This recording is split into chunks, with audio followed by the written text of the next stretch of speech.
Jason, you're sporting a nice shiner there. It's probably representative of the whole group. You're a bit busted up at the moment. How do you regather and get some momentum and confidence going into this week after last week?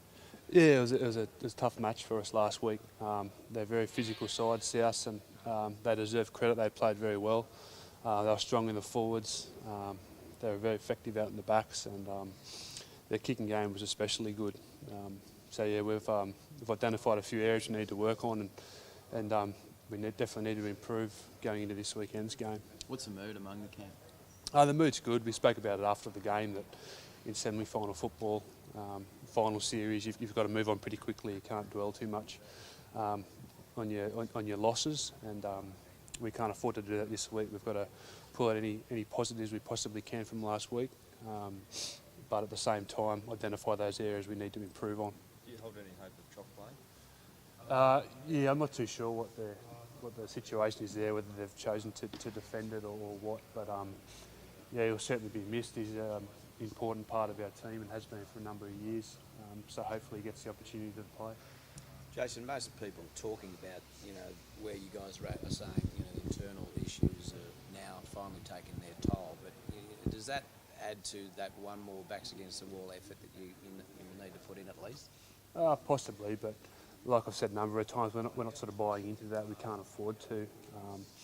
We respect our opposition too much to be thinking about that stuff going into a game. So we've got to concentrate on what we can do on the training field, what we can do on the footy field to improve and play the best possible football we can as a team. How do you personally plan, obviously, after your announcement a couple of weeks ago and now that we're into sudden death?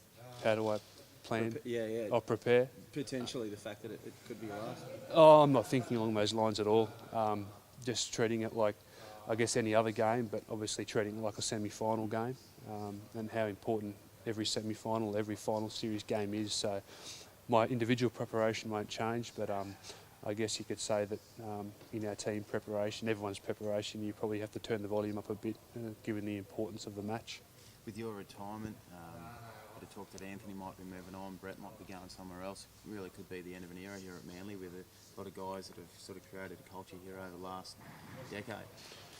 Yeah, I guess you could put it in those terms if you choose, but and then that happens at every football team. It happens in every sporting club.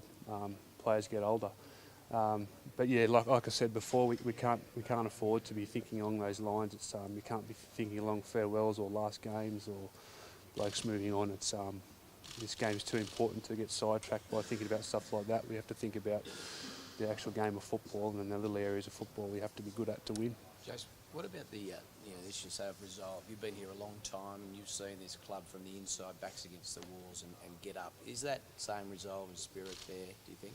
Yeah, absolutely. Yeah, it's there for sure, and something we're going to have to rely on going into this weekend.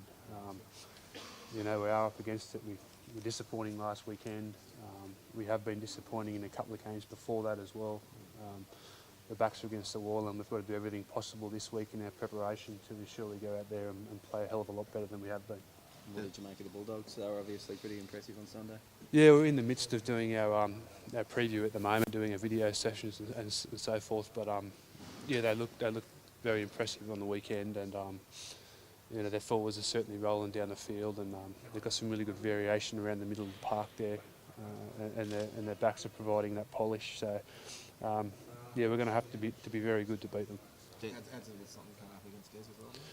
Oh yeah, I mean, not something that I'm really thinking about. It's something that happened a long time ago, and we've played the Bulldogs. It feels like 50 times since then. So it's not something that's motivating this squad at all. It's just Manly Sea Eagles versus the Canterbury the Bulldogs. So that's the approach we're taking, and we have to go out there and be well aware of their strengths, but at the same time we've got to play to our strengths as well. Des Hazelus says Manly's the favourites for this game. What do you make of that? Oh, I'm not buying into any of Desi's mind games. I've been around to see a few of them. So yeah, not something we'll be discussing, I don't think.